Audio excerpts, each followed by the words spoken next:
오늘 라이브 앵글의 주인공은 서영교 의원입니다. 삼선 의원이고요. 현재 더불어민주당 최고위원입니다. 만나보겠습니다. 안녕하십니까? 안녕하세요. 어서 오십시오. 네. 나와주셔서 감사합니다. 네. 어떻게 지내고 계십니까? YTN이 공영방송으로 잘 자리 잡을 수 있게 네. 제가 민영화 저지 투쟁위원회 위원장으로 활동을 하고 있고요. 네. 그리고 또 저는 기획재정위원이라서 대한민국 경제가 올바로 설 수 있게 해야 되는데 대한민국 경제가 너무 어려워서 네, 네. 세수가 올해만 60조 원이 펑크 났습니다. 이런 펑크는 아마 사상 처음인 것 같았어요. 네. 경제를 살리기를 위해 기재부 장관과 윤석열 정권에게 경제 살리는 대안들을 계속 요구하며 지내고 있습니다. 네, 알겠습니다. 시청자 여러분들이 혹시 오해하실까 봐 오늘 그 YTN 문제 때문에 그걸 들으려고 아닙니다. 모신 건 아니고요. 예. 물어보셔서 이제 저 처음 알았습니다. 네, 네. 자, 오늘 이제 국회 본회의에서 이제 네. 쟁점 법안 4가지가 상정돼서 네. 통과시키겠다는 입장인데 네. 이거 이제 저희가 앞서 이제 그 개요를 좀 설명을 드렸었고 그것부터 이제 여쭤보겠습니다. 자, 우선 이제 노란봉투법 이게 오랫동안 지금 쟁점이지 않습니까? 네. 여기에 대해서 이제 재개는 이제 반대하는 입장인데요. 재개 반대 목소리 듣고 거기에 대한 그 서 의원님의 입장 들어보겠습니다. 네. 보시죠. 경제계는 절박한 심정으로 이 자리에 모였고 다음과 같은 이유로 노동조합법 개정안의 입법 중단을 강력하게 요청합니다. 첫째, 개정안은 사용자 개념을 무분별하게 확대해 원하청 간의 산업 생태계를 붕괴시키고 하청업체 근로자의 일자리 상실을 초래할 것입니다. 둘째, 개정안은 노동쟁의의 개념을 확대하고 손해배상 책임을 제한해서 산업 현장은 무법천지가 될 것이 자명합니다. 지금이라도 국회가 노동조합법 개정안의 입법 추진을 중단할 것을 다시 한번 강력하게 요청합니다. 네, 노동조합법 개정안 2조, 3조 이것이 이제 노란봉투법으로 이제 통칭되는 것인데 지금 들으셨는데 어떤 입장이십니까? 저런 걱정 전혀 하지 않으셔도 되는 거고요. 경영자들은 오히려 노동자들이 있어서 경영자가 함께 사는 거거든요. 경영자들이 있어서 노동자들도 일거리가 만들어주고 함께 사는 거고요. 경영자와 노동자가 상생하고 함께 살아서 경제를 살려내자 이런 법이다라고 생각하시면 되겠고요. 네. 포스코가 있고 포스코의 하청회사인 포운이라고 있었습니다. 이 포운이 포스코하고 협상을 해야 되는데 협상이 되질 않았어요. 네, 그래서 네. 400여일간 농성을 하면서 아주 어려운 상황이 됐습니다. 그런데 저희들이 개입을 해서 함께 협상을 하시죠 라고 했고 협상을 오랫동안 요구해서 협상을 했더니 바로 해결돼서 네. 포운 노동자들의 그 노동쟁의 형태가 바로 정리가 됐습니다. 네, 네. 이런 것처럼 원청의 주요 사용자하고 하청이더라도 원청이 해결해야 될 문제가 있고 또 중간에서 해결해야 될 문제가 있습니다. 그럴 때는 원청이 해결해야 될 문제는 원청이 대화해보고 우리가 도와드릴게요 라고 하면 금방 해결될 문제를 중간에 막아버리게 되면 해결이 되지 않습니다. 네. 그래서 이번 사례처럼 포스코와 포운은 400일이 넘어서 그동안 대화하지 못했는데 대화해보시죠 라고 하면서 바로 대화되고 해결된 사례가 있습니다. 그래서 이런 것처럼 원청의 사용자하고 하청 노동자들도 대화할 수 있는 길을 열어놓는 게 노조법이고요. 그 다음에 또 한 가지는 쌍용 사건이 있지 않았습니까? 네, 네. 노동자들이 쟁의를 했는데 여기에 경찰이나 이런 곳에서 개입이 좀 문제가 컸습니다. 이런 과정 속에서 이것은 합법적이었다라고 하는 판단이 나오게 됐어요. 그런데도 불구하고 소송을 세게 걸어서 이 쌍용 자동차 노동자들이 30명이 넘게 사실은 생명을 잃습니다. 그런데 제가 국회행정안전위원회 위원장으로 있으면서 네. 경찰과 또 법원과 관계 속에서 이 손해배상을 처리할 수 있게 이렇게 만들어가는 과정을 만들었습니다. 네. 이런 것처럼 노동자들의 합법적인 쟁의에 손해배상을 크게 물리는 일을 하지 않게 함으로써 서로 대화하고 서로 일정 부분 양보하고 서로 상생할 수 있는 방안을 만드는 법이다 이렇게 생각하시면 될 것 같습니다. 네. 네. 그런데 그렇게 좋은 법인데 그럼 문재인 정부 때는 왜 안 만들었느냐? 그때도 다수당이었는데 결국 이런 산업계 우려를 알고 있었기 때문에 그런 것이 아니냐라는 것이 국민의힘의 입장이거든요. 문재인 정부에서도 그 이야기가 있었고요. 그 논의가 되어 와서 저희가 그 노란봉투법 자체가 합법적인 합법적인 노조 활동법이다라고 해서 문재인 정부 때 못했으면 지금 하면 되는 것이고 그렇지 않겠습니까? 다 전 정부 탓을 하는 모습은 이제 아닌 것 같고요. 예를 들어서 국민의힘 환노위에서도 네, 마찬가지로 이런 법이 필요하다고 그동안 해왔던 것입니다. 네, 그래서 네. 이것이 뭐 경영계를 흔들어대고 이런 것이 아닌 좀 더 약한 사람 그러나 경제의 공동 동반자들을 위한 법이다 이렇게 생각하고 네. 크게 걱정하지 않아도 되는 법들입니다. 네. 네.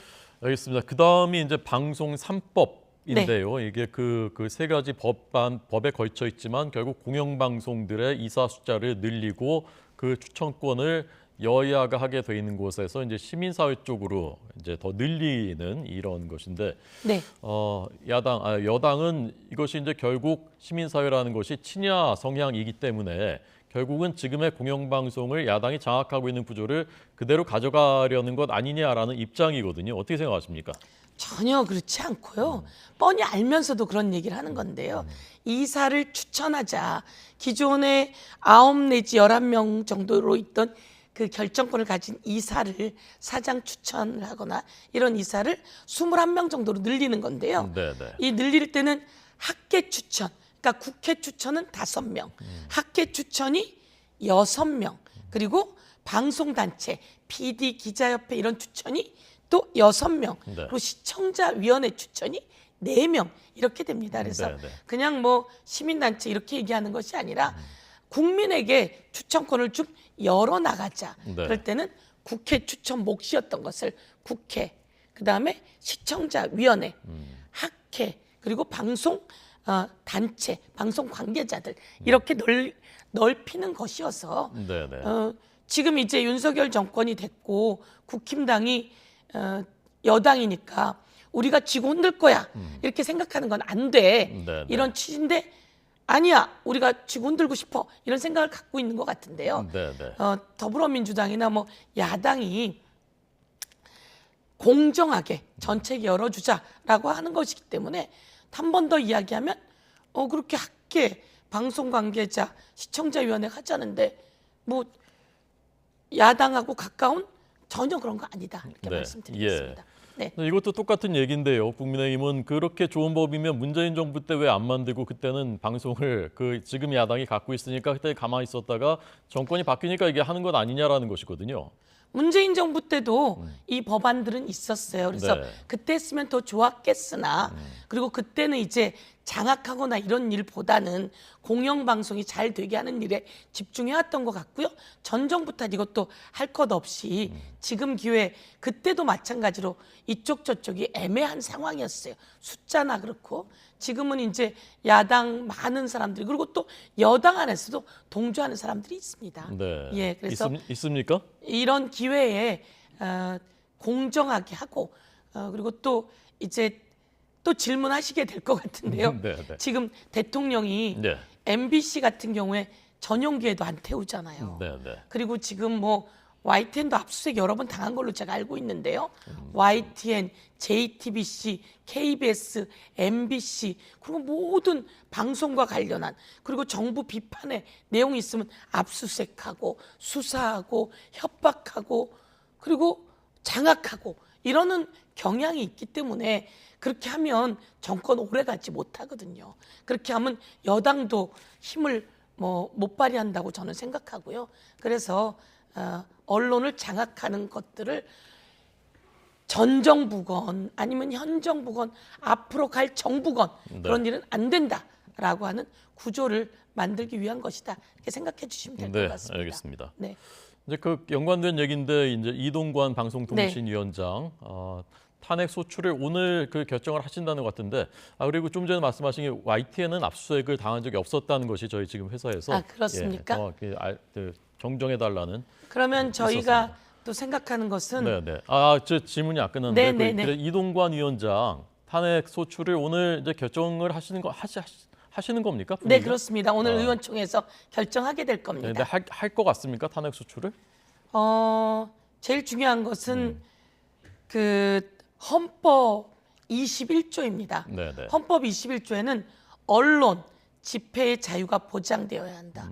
어떻게 하더라도 언론을 검열하거나 그리고 허가하는 게 아니라 네. 언론은 검열해서는 안 된다라고 하는 게 헌법에 있습니다.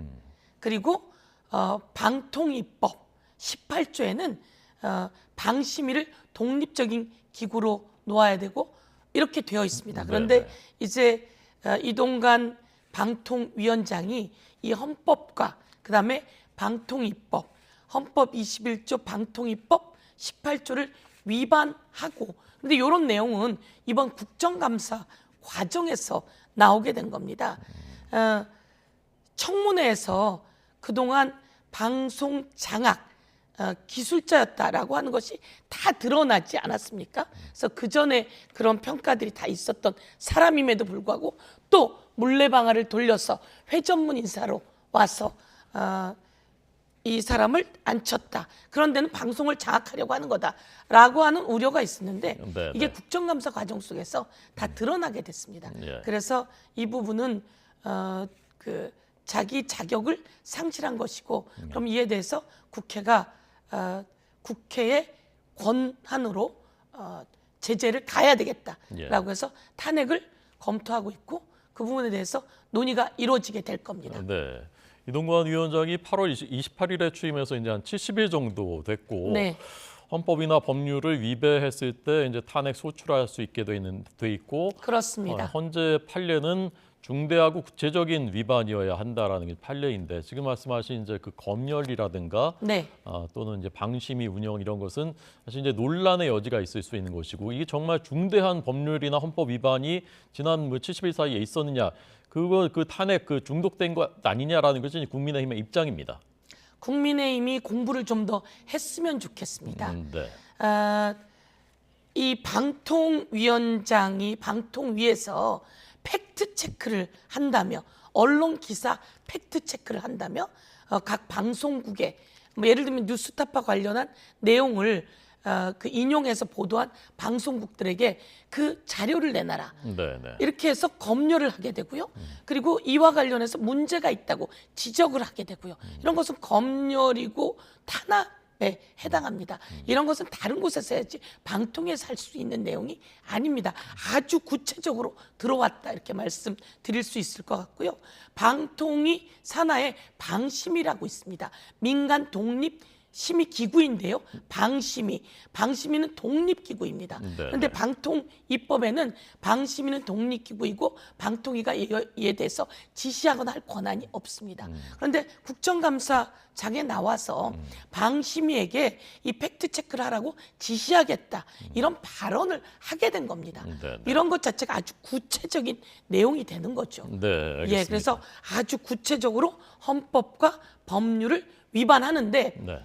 이거는 3개월밖에 안 됐는데 헌법과 법률 위반 있냐라고 이야기하지만 그건 그쪽 국힘에서 그것을 찾아봐야 되고요. 왜 이런 일이 3개월밖에 안 됐는데 일어났느냐.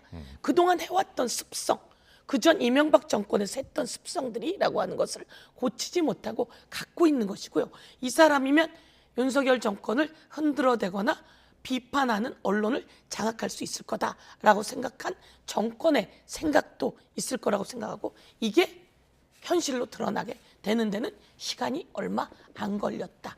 이렇게 말씀드리고 그것이 바로 드러났다. 이렇게 예, 말씀드릴 수 있을 것 같습니다. 자, 안타깝게도 오늘 그런 어쨌건 상황입니다. 이제 필리버스터 그 국민의힘은 필리버스터를 막겠지만 4일에 걸쳐서 법안을 통과시키겠다는 것이 민주당의 계획인 것으로 들었는데 윤석열 대통령 입장에서 이제 거부권 행사할 가능성이 높고 결국은 총선 앞두고 거부권 행사를 유도하는 것이다. 라는 비판에 대해서는 끝으로 좀 짧게 말씀해 주십시오.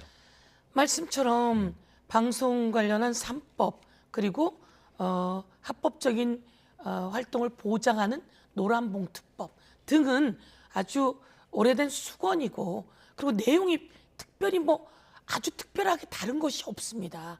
방송이나 언론을 탄압하거나 장악해서는 안 되고 검열해서는 안 된다는 것이면서 이것은 사장 추천권이나 결정권을 국민에게 돌려주자는 정도의 내용인데 네. 이것을 또 대통령이 거부권을 행사하신다면 예. 대통령이 공정과 자유를 외치는데 네. 거기에 먹칠을 하게 된 경우가 될 거다 네. 이렇게 생각합니다. 알겠습니다. 지금 민주당 이제 지도부시지 않습니까? 네. 최고위원이신데 서 최고위원님 친명이신가요? 어떻게 되는 겁니까? 제가 몰라서 헷갈리시죠? 저는 친명도 아니고요, 네. 반명도 아니고 그냥 당원들의 선출에 의해서 뽑힌 네. 최고위원이고 예. 지도부를 형성하고 있고 예. 지도부가 문제가 있으면 그걸 지적하고 예. 지도부가 잘 가면 그것을 뒷받침해나고 또 올바르게 한쪽에 치우치지 않게 이끌어 나가는 네, 지도부의 역할을 하고 알겠습니다. 있습니다. 네. 그 이재명 대표께서 인재위원장 요새 이제 목을 쓰실 일이 많아가지고 네. 인재위원장을 직접 맡겠다라고 네. 하니까 비명에서는 결국 이제 공천을 좌지우지하겠다는 것 아니냐. 뭐 당직자든 특보든 이재명 친명을 다 이제 공천해서 비명계는 이제 말싸야 되는 역사상 가장 불공정한 공천이 될 것이다라는 목소리가 어제 비명계에서 나왔습니다. 네. 어떻게 보십니까? 공천 룰은 벌써 결정됐습니다. 1년 전에 결정하게 시스템으로 되어 있고요. 네, 네. 그래서 공천 룰은 다 결정이 끝났고요.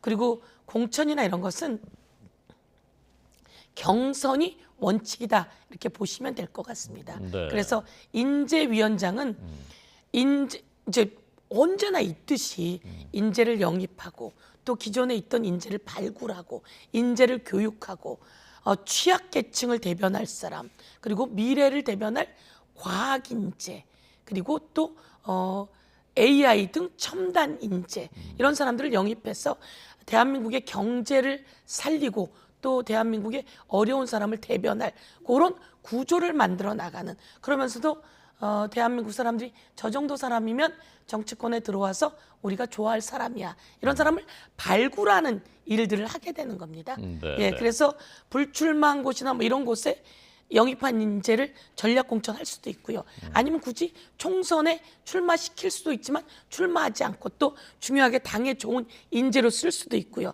네. 아니면 좋은 자문 그룹으로 또 쓸 수도 있고 다양하게 쓸 수 있는 것인데 네. 그것을 가지고 비명계가 공천에 불공정할 거다라고 하는 걱정은 안 하셔도 될 것 같습니다. 네. 근데 왜 굳이 대표께서 인재위원장을 직접 맡? 좀 이례적인 것 아닙니까?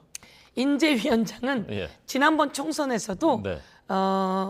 그 누구지? 이해찬? 이해찬 네. 대표께서 인재위원장을 맡으셨고요. 네. 지난 대선 후보 때도 네, 네. 송영길 대표가 인재위원장을 맡았습니다. 네, 네. 그래서 인재위원장은 보통 대표가 맡아서 대표 정도 되는 분이 영입을 좀 하고 예. 이렇게 하는 건데요. 예. 그렇다고 혼자 그건 위원장을 맡을 뿐이고요. 인재위원회를 구성을 하고요. 네네. 이 인재위원회에서 주로 활동을 하게 되고 최고위와 함께 인재를 선별하고 이렇게 되는 겁니다. 그래서 혼자 하지는 않습니다. 네. 네. 이재명 대표와 대표적인 친명계 그 인사들은 험지 출마해라라는 그 요구에 대해서 어떻게 생각하십니까? 뭐 그런 요구를 하시는 것 같은데요. 공천룰은 일찌감치 네. 만들어져서 예. 그 시스템에 의해서 필요한 것은 논의가 될 수 있을 거다 이렇게 이 생각합니다. 공천루라고는 다른 얘기지 않습니까? 이제 험지 출마 다른 지역구 옮겨서 좀 어려운데 가서 이제 해라라는 것에 대해서. 지금 더불어민주당 국회의원이 예를 들면 160명이 넘거든요. 네, 네. 170명 정도 돼서 사실은 곳곳에 험지에도 많이 배치되어 있는 상황입니다. 네, 네. 그래서 이제 험지라고 한다면 경북 우리 전략 지역이죠. 예. 전략 지역이기 때문에 네. 이런 부분에 대해서는 뭐 이야기하실 수는 있는데 꼭 예. 경북 아니라도 이제 서울에도 상대적으로 조금 어려운 곳들이 있고 민주당이 경기 네. 뭐 수도권에도 있고 그런데 네. 아마 얘기하시는 것 같은데요. 네, 지금 이제 국힘당이 네. 험지 출마 이야기를 하잖아요. 예. 국힘당은 사실 강서 구청장 선거에서 네. 심판을 받았거든요. 네, 네. 그러려면 그 당이 변화하려면 친윤 그리고 윤핵관은 그렇게 출마해라라고 하는 이야기를 할 수 있고요. 그리고 또 용산에서 친윤 그 대통령의 용병들을 내리꽂기 위한 뭐 이런 것도 있어서 제가 보기에는 윤핵관이 그 정도를 출마해야 대통령이 심판받았던 게 약간 회복되지 않을까. 네, 네. 그리고 또 한 가지 그쪽이 이야기해야 되는 것은 대통령의 용병은 예. 그 좋은 곳에 가지 않는다라고 하는 것을 대통령이나 예. 또 뭐 그쪽 그 뭐라 그러죠? 혁신위원장도 그 부분은 명확히 하고 가야 될 것 같다. 예, 알겠습니다. 이런 생각이 듭니다. 알겠습니다. 네. 민주당 험지 출마 물어봤는데 네. 용산으로 답하셨고 말씀하시는 게 좀 리드미컬하고 좀 유머러스해서 제가 그래서 웃은 아니 근데 겁니다. 제가 한 시청자 가지만 더 여러분 오해하지 말씀드리면 마시고요. 민주당은 네네. 지금은 민생 살리기를 시간이. 올인해야 되는 시기입니다. 네네네. 그리고 저희는 민생 살리기에 올인하고 이번 예산에서 깎여진 서민 예산을 복원하는 게 중심에 해야 될 일이다 이렇게 말씀드리겠습니다. 이번에 총선 200석 얘기가 나온다는데 200석 가능하다고 보십니까? 전혀 그렇게 생각하지 않습니다. 네. 200석 가능하지도 않고요. 네. 그런 얘기를 해서도 안 되고요. 네. 그런 얘기를 하는 것은 말도 안 되는 일이고요. 지금 상황이 저희가 여론조사를 보면 강서구청장 선거에서는 대통령과 여당을 확실하게 심판했습니다. 네. 변해야 되는 게 대통령과 여당입니다. 국민을 위해서. 그 일을 그쪽이 하게끔 우리가 요구하는 거고요. 네. 저희들은 끊임없이 혁신하고 민생 살리기를 하고 대안을 제시하고 그리고 취약하고 또 과학과 미래를 위한 인재를 영입해서 배치하지 않으면 저희들은 다음 총선에서 국민의 호된 심판을 저희도 받을 수 있습니다. 네. 그래서 저희들은 더 겸손하고 더 부지런히 국민을 위해 일해야 된다. 네. 이렇게 준비하고 있습니다. 예, 알겠습니다. 자, 끝으로 이번에 오늘 이렇게 처리해야 하는 법안 중에 쟁점 법안들 말고 네. 그 역점을 둬서 이제 그 추진하셨던 법안이 이제 있다고 하는데 제가 네. 듣기에 이제 좀 의미가 있는 것 같아서 그것 네, 좀 네. 마지막으로 간략하게 좀 소개해 주십시오. 네. 어머니가 아이가 2살 때 떠났습니다. 네. 양육비도 주지 않았습니다. 예. 근데 이 사람이 커서 56살이 됐는데 선원입니다. 근데 실종돼서 사망했어요. 예. 근데 대한민국 법에는 아버지가 없습니다. 이 사람이 남기고 간 보험금과 뭐 위로금 이런 것들도 54년 동안 돌보지 않았던 엄마가 다 가져가게 되어 있습니다. 네, 네. 그래서 이 사람의 경우가 선원입니다. 그래서 선원 구하라법을 저희가 발의했고 이게 이번에 농해수에서 통과되어서 예. 오늘 본회의에 통과됩니다. 그동안 엄마가 이 사람이 남겼던 재산을 다 가져갔습니다. 근데 보험금마저 가져갈 상황입니다. 예. 그런데 이 선언구하라법이 통과됨으로써 이분을 키워준 할머니와 고모, 함께 살았던 누나 같은 분들에게 이런 보험금과 유족 위로금이 가는 선언구하라법이 오늘 본회의를 통과할 예정이고요. 이것은 온 국민에게 적용되는 구하라법이 있습니다. 네. 구하라법이 이제 조만간 법사위에서 통과되게 될 겁니다. 네. 그래서 오늘 억울하고 힘들게 살아온 이런 사람들에게 그나마 정의가 바로 서는 그런 법안이 오늘 선언 구하라법으로 통과되는 날이라 국민께 알려드리고 싶었습니다. 알겠습니다. 자, 오늘 쟁점 법안들에 대해서 이제 민주당 입장을 서영교 의원님께 들었고요. 그 국민의힘 또 재계 입장도 들어보는 시간을 저희가 마련하도록 하겠습니다. 오늘 감사합니다. 잘 들었습니다.